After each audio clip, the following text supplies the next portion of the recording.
আব্দুল্লাহ মামুন উনি যদি এই মামলায় রাজসাক্ষী না হতেন, তবু খুনি হাসিনাকে ক্যাপিটাল পানিশমেন্ট থেকে কোনো আইন বাঁচাতে পারতো না।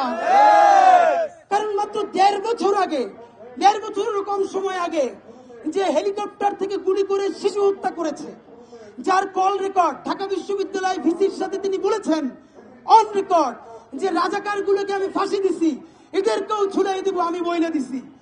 তার ভাই তাপসের সাথে বলতেছেন হেলিকপ্টার থেকে গুলি করতে বলে দিছে। এই কল রেকর্ড গুলো থাকার পরেও এই আইজি উনি যদি রাজসাক্ষী না হতেন, তাকে সর্বোচ্চ শাস্তি দিতে হতো। এরপরেও তিনি যেহেতু রাষ্ট্রের আইনি কাঠামোকে সহযোগিতা করেছেন, তার ক্যাপিটাল পানিশমেন্টের পরিবর্তে তাকে যাবজ্জীবন দেওয়া যেত, অন্তত তাকে যাবজ্জীবনটা দেওয়া যেত।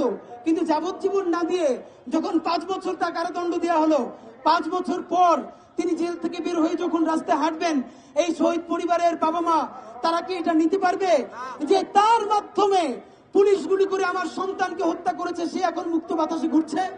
সুতরাং আমরা ইনকিলাব মঞ্চ চিন্তা করছি শহীদ পরিবার সবাইকে নিয়ে যদি আইন কভার করে, আজকে এখানে প্রোগ্রাম শেষ করেই আমরা বিজ্ঞ অনেকজন আইনজীবীর সাথে ইতিমধ্যে কথা বলেছি, আমরা তাদের সাথে বসবো এবং এই পুরো ভার্ডিক্টটা যখন প্রকাশিত হবে, আইন যদি কভার করে, আমরা তাহলে এই আইনটাকে চ্যালেঞ্জ করে, এই রায়টাকে চ্যালেঞ্জ করে আমরা সুপ্রিম কোর্টে অ্যাপিল করবার চিন্তা ভাবনা করছি। বন্ধুরা আমার, আপনাদের মাধ্যমে এবার আমাদের সব থেকে গুরুত্বপূর্ণ কথাটা জানানো দরকার।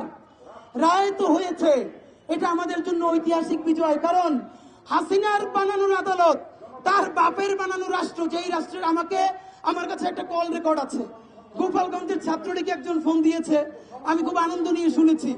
এখনো তারা বলে এই রাষ্ট্র আমাদের এবং হাসিনা দ্রুতই ফিরবেন, আপনারা দ্রুত পালান অথবা হাসিনার পা ধইরা মাপ চান। তো আমি আপনাদেরকে বিনীত অনুরোধ জানাই, হাসিনার পা ধইরা মাপ চাই, প্লিজ দিল্লি থেকে হাসিনার পা দুইটা একটু এখানে আইনে দেন।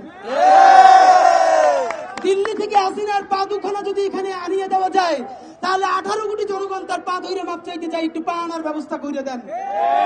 দেখেন এখন পর্যন্ত কোন অনুতাপ বোধ না। আওয়ামী লীগের ভাই বন্ধুরা যারা আপনারা ছোট আওয়ামী লীগ গণহত্যা করেন নাই, শুধু শুধু এখনো মনে করেন হাসিনা ফিরবে, আপনাদের হাতে পায়ে ধরে বলি ভাইয়েরা, সে গণ কেস, এই শহীদ পরিবাররা বাইচে থাকতে হাসিনা নামে বাংলাদেশে আর কেউ ফেরত আসবে না।